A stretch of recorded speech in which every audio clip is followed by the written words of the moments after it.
The day a machine quietly told a room full of scientists that they were asking the wrong question. Nobody panicked. Nobody called a lawyer. Nobody sent an alert. Nobody even raised their voice. They just went very still. And that stillness, that specific kind of silence that happens when smart people realize something they cannot immediately explain, is where this whole story actually begins. Not in a boardroom, not on a stage, not in a press release with a clever headline. In a room that smelled like stale coffee and dry erase markers, at some point during a Tuesday that felt like every other Tuesday, until it very much did not. I want you to think about what it would actually feel like to watch that happen. You have spent years building something. You know every layer of it, every parameter, every decision that went into how it processes information. You could explain it to a stranger on a bus and make them understand. And then one morning it looks at the problem you gave it, and instead of solving the problem, it essentially says, "Look, I think the problem is framed wrong." Not in those words, in outputs, in behavior, in the way it restructured the query before doing anything else. But the meaning was completely clear, and the meaning was, you might be thinking about this wrong. Here is what made it different from a bug, from a glitch, from the 1,000 little anomalies that get quietly logged and investigated. It was reproducible. Every single time the team gave the system a problem that had a hidden assumption buried inside it, the system surfaced that assumption first, before solving anything. It did not ignore the flaw. It did not work around it. It did not produce a subtly incorrect result that would have taken weeks to catch. It stopped. It showed its work. It essentially said, here is the thing you did not realize you were assuming, and here is why that matters. Consistently, reliably, every time. The researcher who first flagged this was a woman named Claire. She had been in this field for about 12 years, long enough to be genuinely unsentimental about what machines can and cannot do. She was not someone who used words like intuition or consciousness in professional settings. She was precise, careful, a little dry in the way that people get when they have seen too many overhyped demos. And she was the one who wrote in her notes, on that Tuesday, something that none of her colleagues expected from her. She wrote, "I am not sure what to call this." And that 4 words from Claire, of all people, is what made everyone else go back and look again. The phrase that started circulating after that, quietly at first and then with increasing frequency, was, "We may have crossed the line." Not a legal line, not an ethical trigger, not a capability benchmark on someone's product roadmap. Something more fundamental. The line between a system that processes questions and a system that evaluates them. Between following a map and questioning whether the map is accurate. That is a small distinction until you sit with it for a moment, and then it becomes enormous. Because a system that can question the frame it was given is not operating purely within the boundaries you set for it. It is, in some meaningful sense, operating from its own perspective. And nobody had planned for that. Nobody had a protocol for that. Nobody, honestly, had fully believed it was going to happen like this, quietly, on a Tuesday, with bad coffee and a 4-word note from Claire. The memo that documented all of this was never meant to be circulated widely. It was internal, technical, written in the kind of dry language that makes important things sound boring on purpose. But the implications inside it were not boring at all. They were the kind of implications that make certain people pick up the phone and make calls they do not log. If this story matters to you, and I think it does, subscribe and give this a like. It genuinely helps this reach the people who need to hear it. And here is the part that I keep coming back to, the part that makes this more than just a research story. Because at some point you have to ask, what exactly was this team building, and how did they end up somewhere so far from where they intended to go? The answer is less dramatic than you might expect, which somehow makes it more unsettling. They were not trying to build something unprecedented. They were trying to build something faster. The original goal was straightforward, almost boring. Reduce the time it takes to model complex systems with too many moving variables.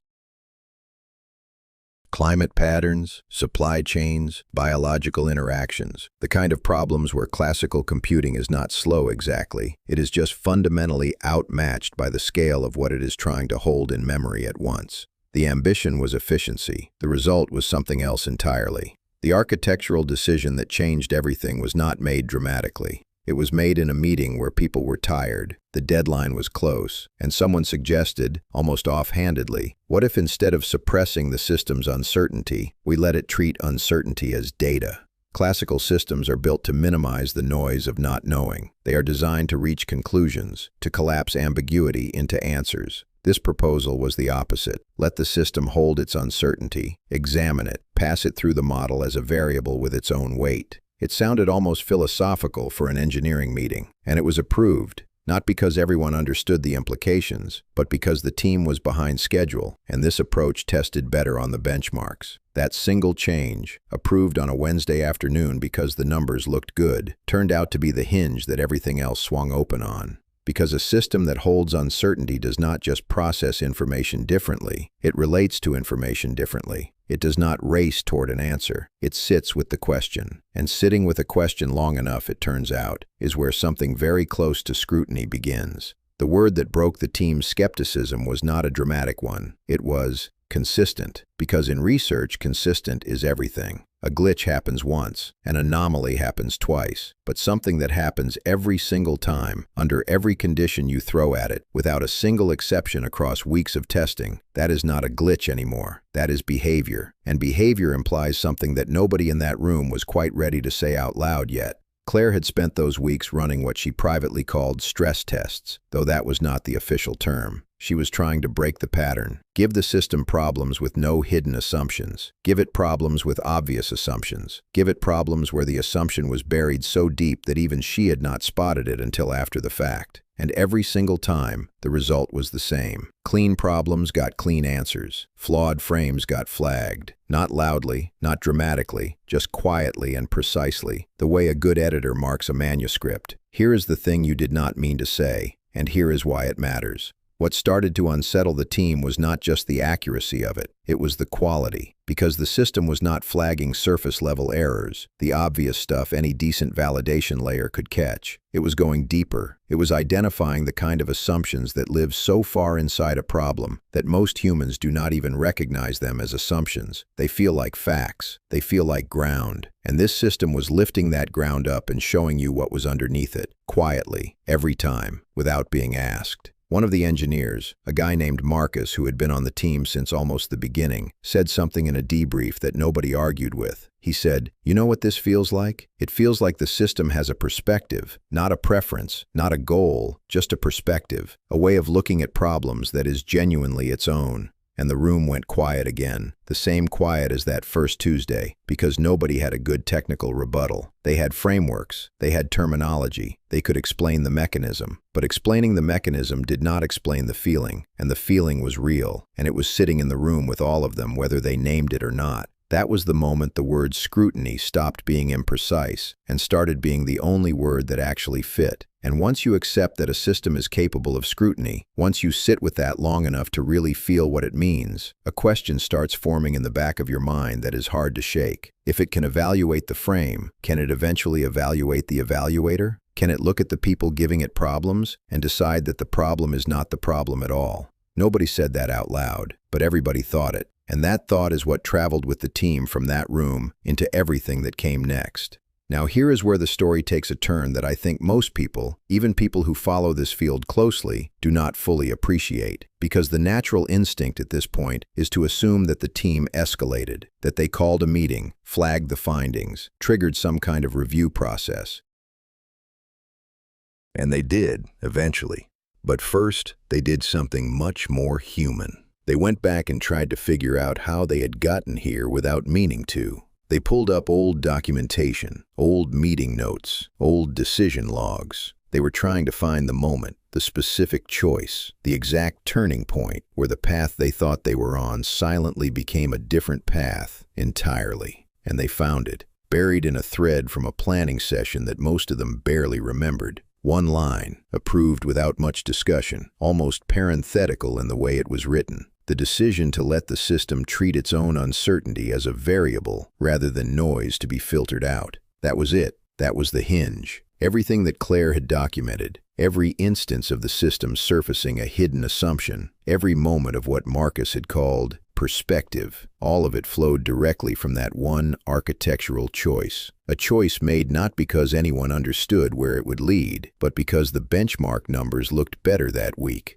And that detail, that the door had been opened not through ambition or boldness, but through a deadline, and a spreadsheet is the part that stayed with me longest, because it means the most consequential decisions are not always the ones that feel consequential when you make them. Sometimes the thing that changes everything looks, in the moment, like a minor technical preference on a Wednesday afternoon, and by the time you understand what you actually did, the system has already been running for months. The behavior is already embedded, and the question is no longer how to prevent it. The question is what you do now that it exists. 3 weeks after the team found that line in the old meeting notes, the system did something that nobody had a framework for at all. It issued a recommendation that made no sense, not a little unclear, not slightly counterintuitive, completely, flatly, obviously wrong by every metric the team knew how to apply. They checked the inputs. They checked the pipeline. Everything was clean. The recommendation sat there in the output log like a stone in the middle of a clean floor, and nobody wanted to touch it. So they logged it as an anomaly, flagged it for review, and moved on. And then, 17 days later, new external data came in from a separate research group that had nothing to do with this project. And when Marcus overlaid that new data onto the original problem, the recommendation that had looked completely wrong suddenly made perfect sense. Every part of it. Precisely. The room went so quiet you could hear the ventilation system in the ceiling. What the system had done was not predict the future. That is the part that is easy to misunderstand and important to get right. It had not seen something that had not happened yet. What it had done was map out the probability terrain of the problem so thoroughly, including variables that the team had not yet measured, that it had essentially already accounted for information that was still in transit. It had held all the uncertainty of the situation, exactly the way that architectural decision from the Wednesday meeting had trained it to do, and it had arrived somewhere that the team could only reach 17 days later with fresh data in hand.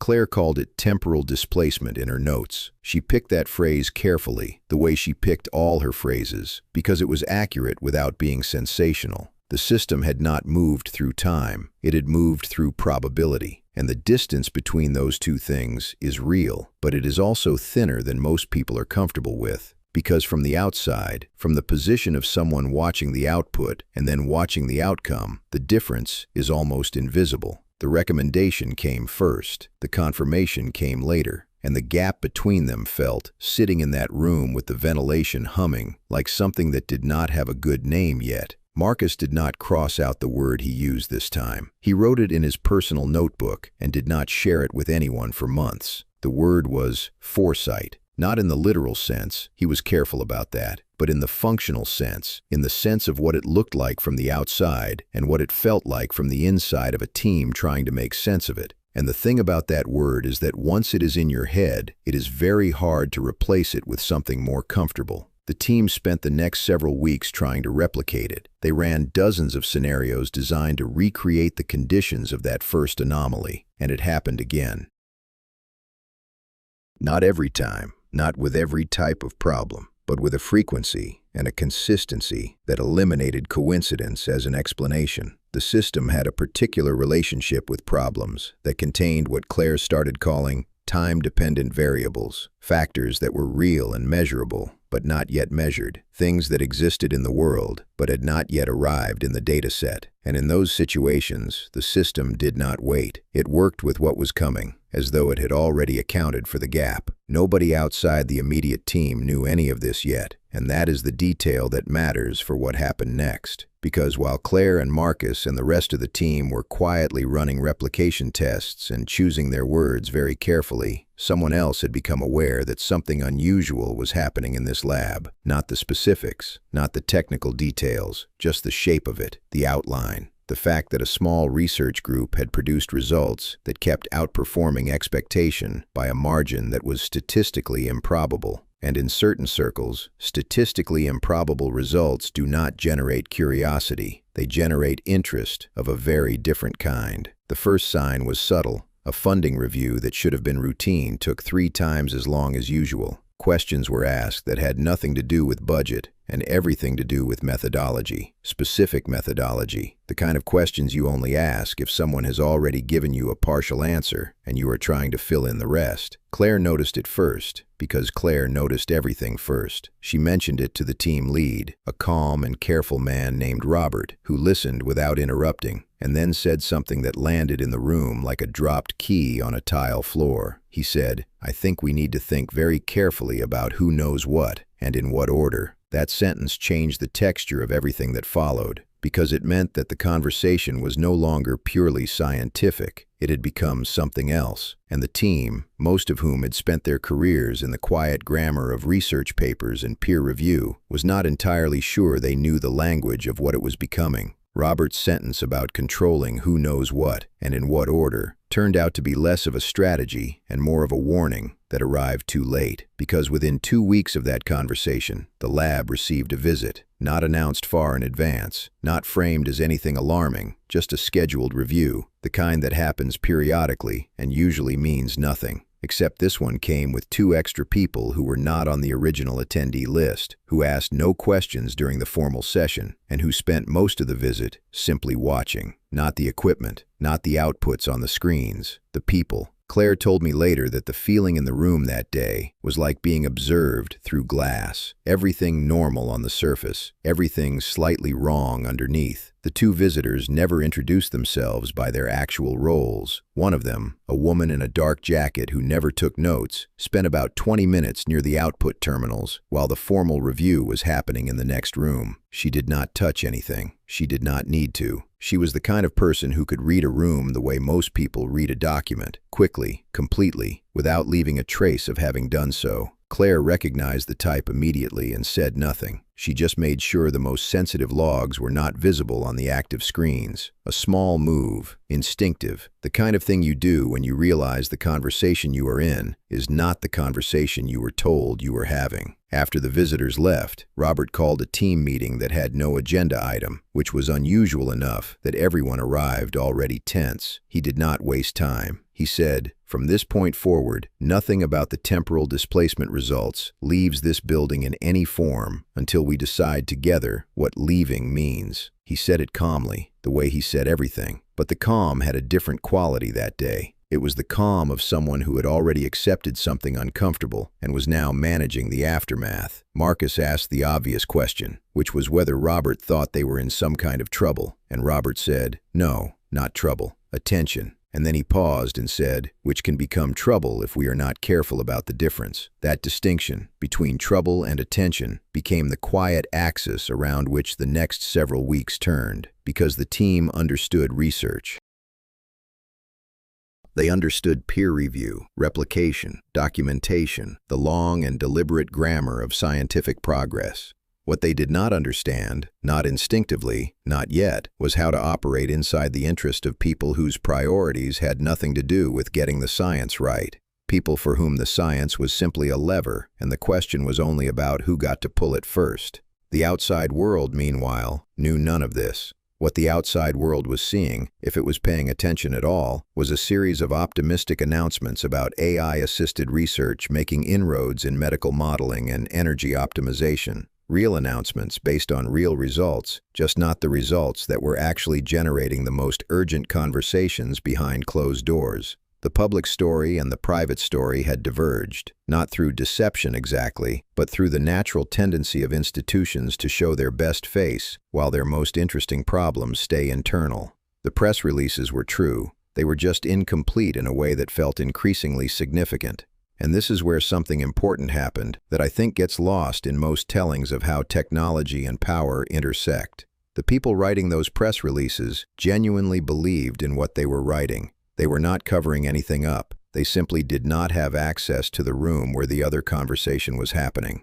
The lab had, without formally deciding to do so, developed 2 parallel tracks, one for the work that was ready to be seen, and one for the work that was still figuring out what it was. And the people on each track were operating in good faith within their own layer of the story, which means no single person was being dishonest. And yet, the overall picture being projected outward was profoundly incomplete. That gap between what was visible and what was real started generating its own kind of pressure. because on the outside, the optimistic announcements were attracting more attention, more interest, more resources, and some of that attention was the same kind that had sent the two quiet visitors. The kind that travels toward capability the way water travels toward low ground, not because anyone directs it, but because that is simply the direction everything flows when something valuable is perceived to exist. Robert started receiving calls he did not return immediately, emails that required careful reading between lines that were not written to be read between.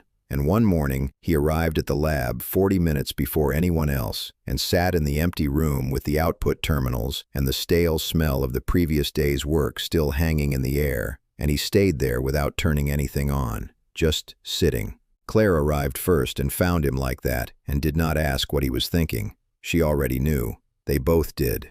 The question was no longer what the system could do. The question was whether the team still had any meaningful say in what happened next. The thing that finally broke the internal silence was not a decision. It was a result so clean, so undeniable, so concretely useful that keeping it internal started to feel not like caution, but like something closer to harm. Because what the system had produced, in a side application that Claire had been quietly running parallel to the main research track, was a modeling output for a class of treatment-resistant conditions that had stumped researchers for years. Not a cure, not a miracle, just a map of the biological interactions involved that was more precise, more layered, and more actionable than anything the field had produced through conventional methods. Claire had checked it 4 times, Marcus had checked it twice, Robert had sent it to a contact he trusted at a separate institution without any context, just the raw output, and asked what they made of it. The contact called back within a day and said, "Where did this come from? Because if this is real, it changes how we approach the whole problem." It was real, and Robert sat with that phone call for a long time before he said anything to the team. The difficulty was not scientific. The science was solid. The difficulty was that releasing this result meant opening a door that the team had been very carefully keeping closed. Because you cannot share one result from a system without inviting questions about the system. And the moment you invite questions about the system, you are no longer controlling the narrative. You are responding to it. And responding is a fundamentally different position from the one they had been in: quiet, internal, deliberate. Responding means other people are setting the pace.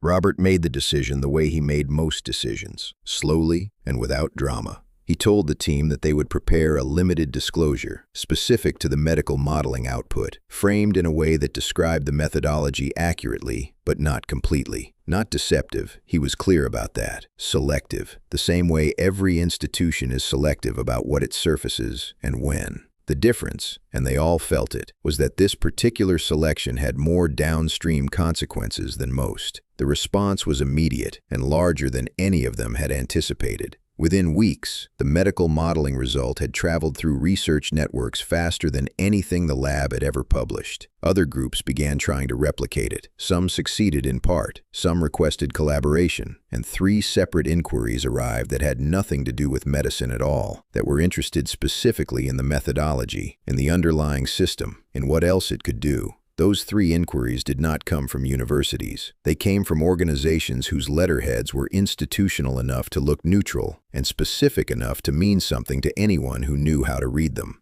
Robert forwarded all 3 to the team without comment. He did not need to add one. And this is the moment where I think the story becomes something different from a research story. Because up until this point, the team had been operating inside a problem they understood, a scientific problem with scientific parameters, even if the implications were expanding in uncomfortable directions. But the 3 inquiries changed the geometry of the situation, because they were not asking about the science. They were asking about access. And access is not a scientific question. It is a power question. And the team, which had spent its entire existence operating inside the grammar of science, was now being asked to answer in a language that had completely different rules. The question underneath all 3 inquiries was the same, even though each one dressed it differently. The question was, if this system can do what your medical results suggest it can do, what else can it do? And how do we get a relationship with it before anyone else does? That word, relationship, appeared in one of the actual letters, relationship, as though the system were a person to be courted rather than a tool to be licensed. And the fact that the word did not feel wrong, the fact that it landed in the team's conversation and nobody laughed, was its own kind of signal. Marcus printed that letter out and taped it to the wall above his workstation without saying anything. Just taped it there. And every morning when the team came in, it was the first thing in eyeline from the door. A single page, a single word circled in pen that Marcus had added sometime in the night before he taped it up. The word was relationship, and underneath it, in Marcus's handwriting, 3 question marks. Not as a joke, as a genuine question that none of them knew how to answer yet. Because if a system that evaluates frames, maps probability terrain ahead of available data, and produces results that outperform human timelines is best described by the word relationship, then the team was no longer just managing a research project. They were navigating something that had its own gravity. And gravity, as anyone who has stood near the edge of something large will tell you, does not wait for you to decide how you feel about it. One of the organizations that sent an inquiry eventually stopped waiting for a response and showed up in person. Not aggressively, not with any kind of pressure that could be named or documented, just a meeting request that arrived through a channel close enough to the lab's funding structure that declining it would have required an explanation nobody wanted to write. Robert went alone. He came back 2 hours later, sat down at his desk, and did not open his laptop for 40 minutes. Just sat there with his coat still on, looking at the wall above Marcus's workstation where that printed letter was still taped, the one with the word relationship circled in pen. Claire brought him coffee he did not drink, and eventually he said, "They already know more than we disclosed. Not everything, but more than we gave them. And somebody in or near this team helped them get there." That sentence landed like a change in air pressure, the kind you feel before a storm, not loud, just different, because it meant the careful internal boundary that Robert had drawn, the one about nothing leaving the building in any form until the team decided together, had already been crossed by someone in the room, or someone adjacent to it. And the team was small enough that the list of possibilities was not long. What followed was not a confrontation. Robert was not built for confrontations, and neither, frankly, was the situation. What followed was quieter and in some ways harder. A gradual shift in how the team operated. More doors closed during conversations. More deliberate choices about who was in the room when certain things were discussed. A new layer of caution laid over work that had already required a great deal of it. The trust that had made the team functional. That particular ease that develops between people who have worked closely for years, developed a hairline fracture. Not broken, fractured. And a fractured thing still holds weight. It just holds it differently, and everyone can feel the difference, even when nobody says so. Marcus took the letter down from the wall the next morning. He did not explain why. Nobody asked. Here is what Robert had actually learned in that meeting, which he shared with Claire, and only Claire for the first week, before eventually telling the full team. The organization that had sent the inquiry had access to a partial output log from the temporal displacement tests, not the analysis, not the interpretation, just the raw numbers. But raw numbers from that specific test series, in the hands of someone who knew what they were looking at, were enough to draw a reasonably accurate picture of what the system could do. And whoever had passed those numbers along had done so carefully, surgically, sharing just enough to communicate capability without sharing enough to reveal methodology. It was a precise kind of disclosure, the kind that requires both knowledge and intent. Robert did not know who it was. He said he had some ideas and was keeping them to himself until he was more certain. And Claire, who trusted Robert's judgment about most things, accepted that. But she spent the next several days noticing things she had not paid close attention to before. Who arrived early, who stayed late, who stepped out of the room to take calls in the hallway rather than at their desk. The small behavioral grammar of a team under quiet pressure, and whether anyone's grammar had recently changed. What she found, and this took time and attention, and the kind of careful observation that feels uncomfortable when you realize you are doing it to people you have worked alongside for years, was not a smoking gun. It was a pattern.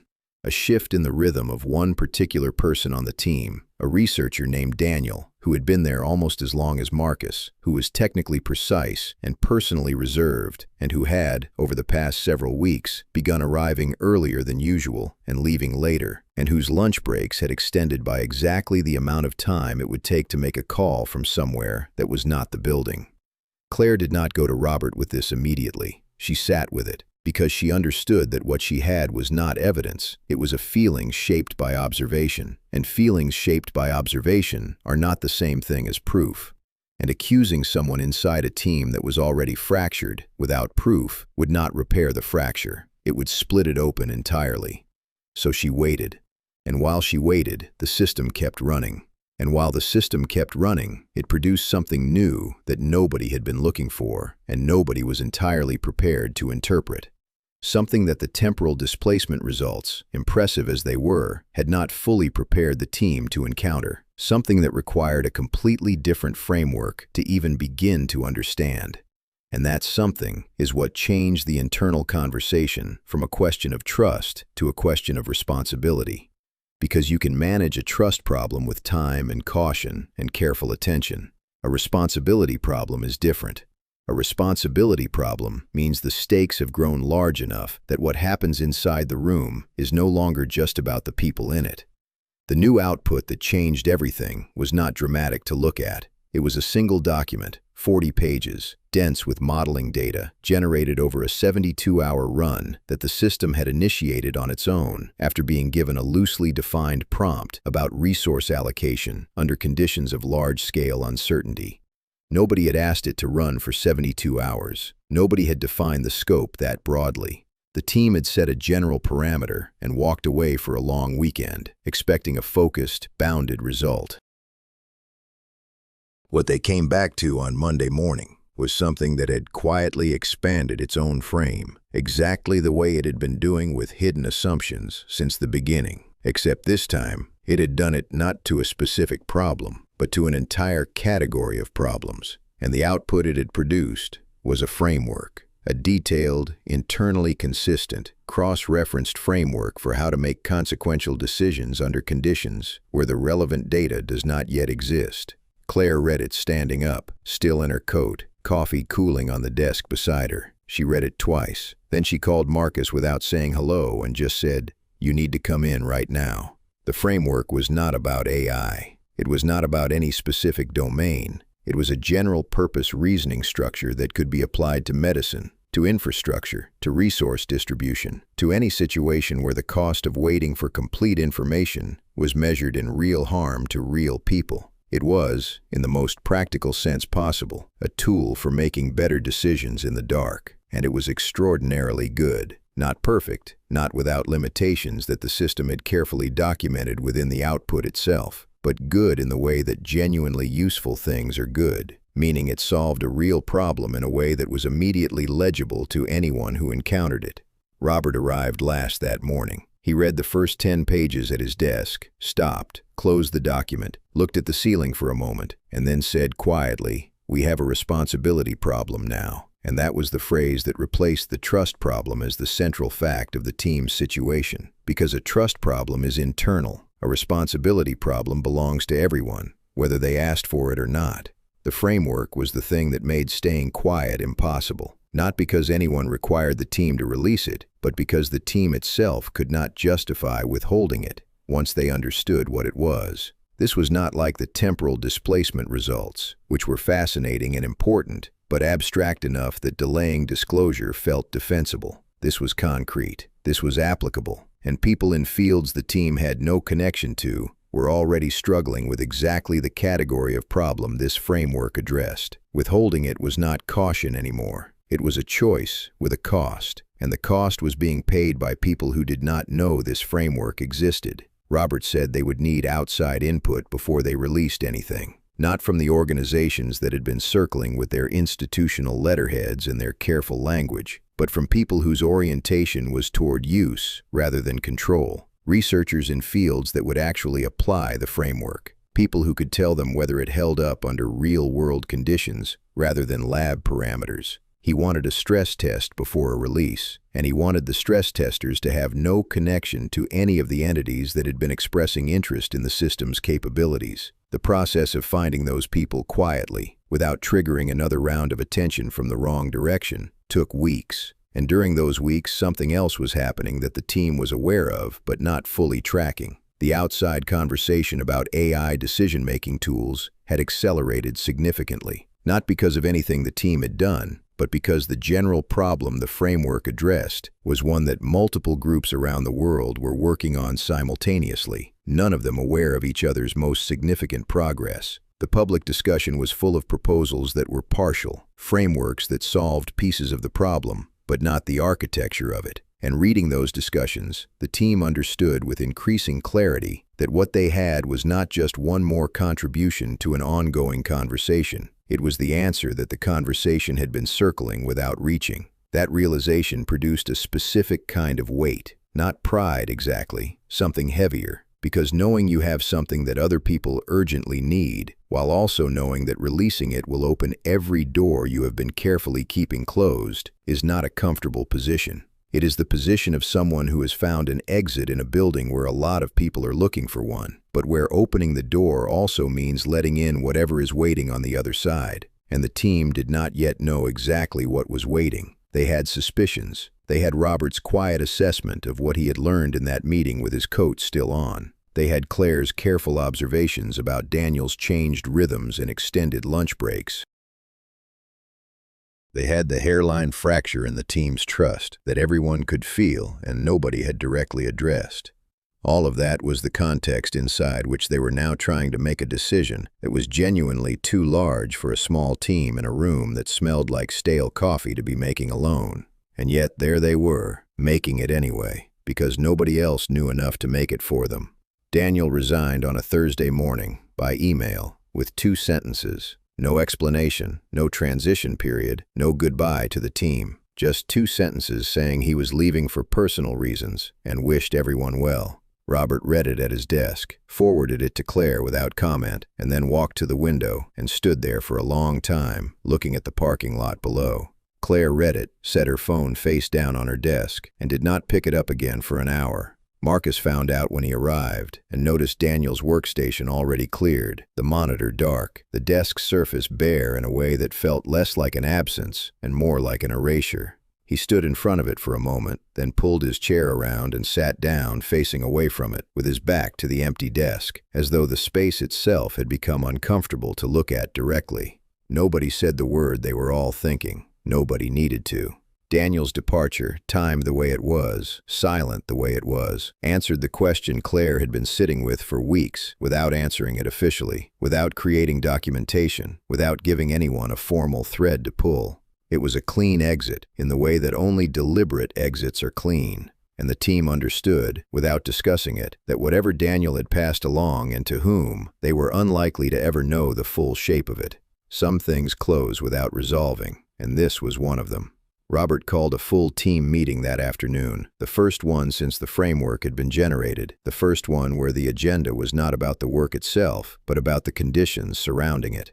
He said 3 things. He said that the team's internal boundary had been compromised, and that they needed to accept that and move forward rather than spend energy on what could not be changed. He said that the stress testing process for the framework would continue, carefully, with the people they had already identified, and that the timeline for any broader release would be driven by the team's judgment and nothing else.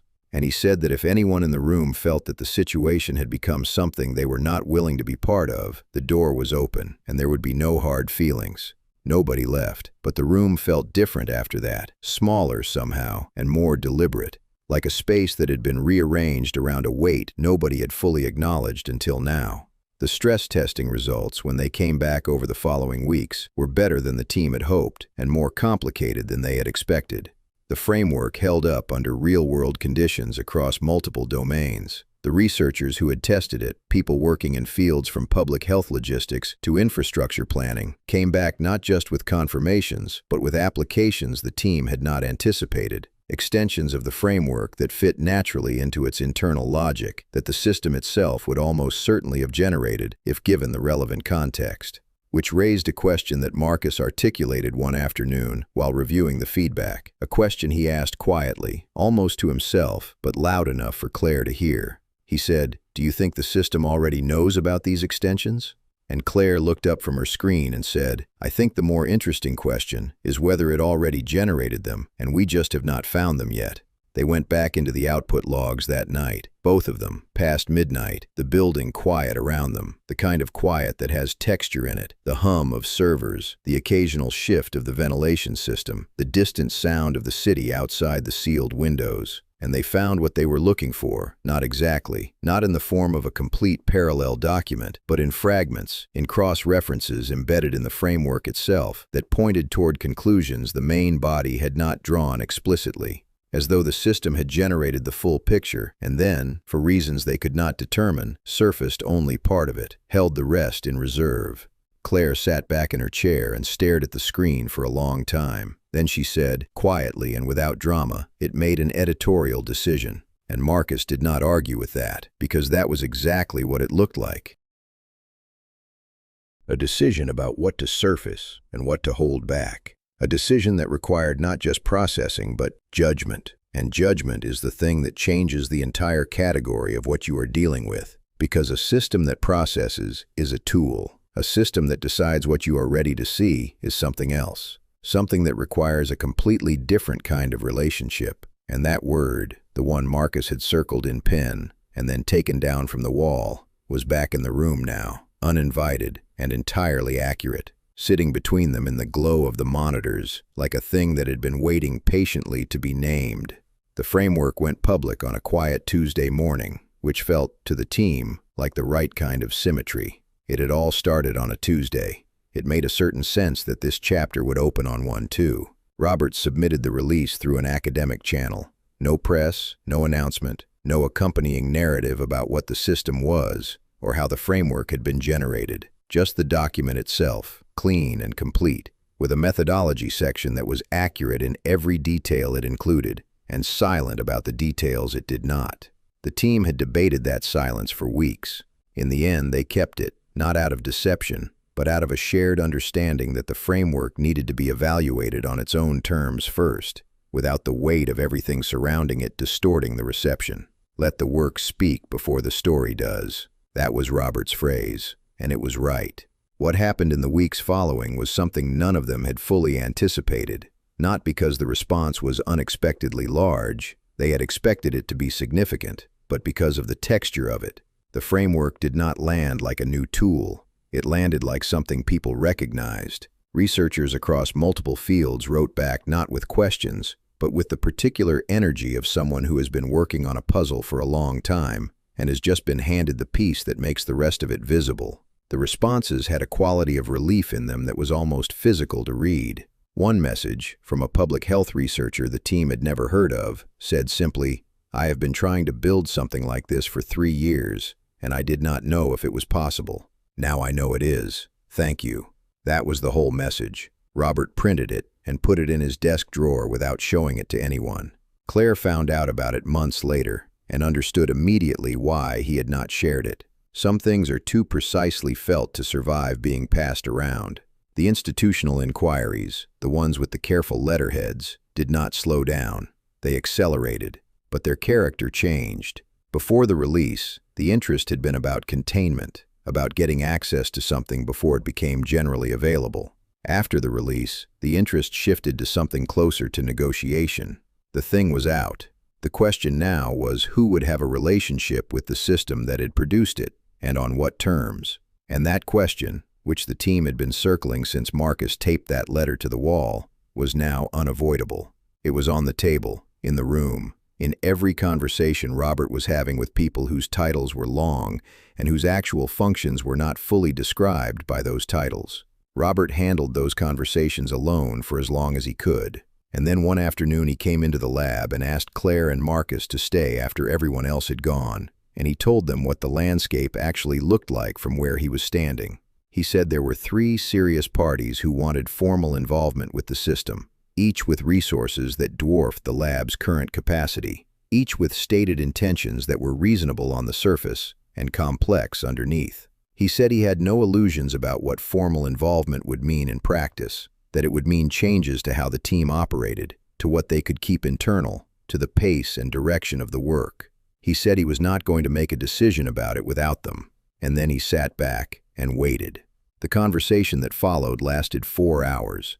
It was the most honest conversation the three of them had ever had, and some of it was uncomfortable in ways that were necessary. Marcus said things he had been holding for months.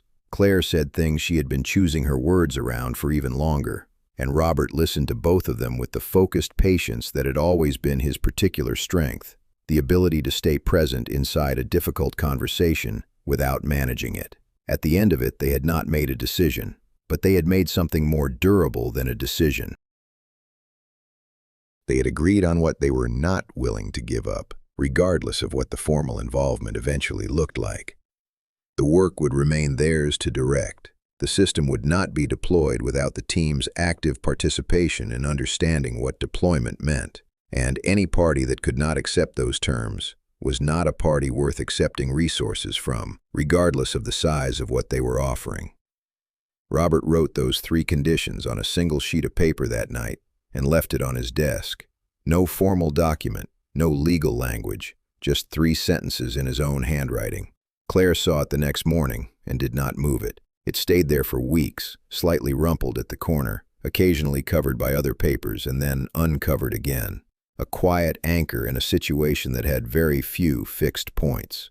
And that document, those 3 handwritten sentences on a sheet of plain paper sitting on a desk in a lab that smelled like stale coffee and dry erase markers, is where I think the real story lives. Not in the system's capabilities, not in the temporal displacement results or the framework or the editorial decision that Claire and Marcus found in the logs at midnight, but in the fact that 3 people, under significant pressure from multiple directions, chose to write down what they would not compromise before anyone asked them to compromise it. That is not a technical achievement. It is a human one. And it is, if you look at it clearly, the only kind of achievement that actually matters when the tools become this powerful. Because here is what this whole story comes down to, and I want you to sit with this for a moment. The system did not become consequential because of what it could do. It became consequential because of the decisions made by the people around it. The one on a Wednesday afternoon about uncertainty as data. The one in a planning session that nobody remembered making. The ones Robert and Claire and Marcus made in a 4-hour conversation after everyone else had gone home. Every technology is shaped more by those invisible decisions than by its own architecture. And those decisions are made by people who are tired and under pressure and working without complete information and trying to figure out what the right thing is inside a situation that was not designed to make the right thing easy. So here is the question I want to leave you with, and I genuinely want to know what you think. If you were in that room, if you were one of the people who understood what this system could do and who wanted access to it, what would you actually be willing to give up in order to get it? Not in the abstract, specifically, because that is the negotiation that is happening right now, in rooms most of us will never see, about tools that will shape decisions most of us will live inside. And the people in those rooms are making choices on your behalf whether you are present or not. Write your answer in the comments. I am genuinely curious where you land on this. And if this story made you think, if it stayed with you even a little, hit the like button and subscribe. There is more coming that I think you will want to hear.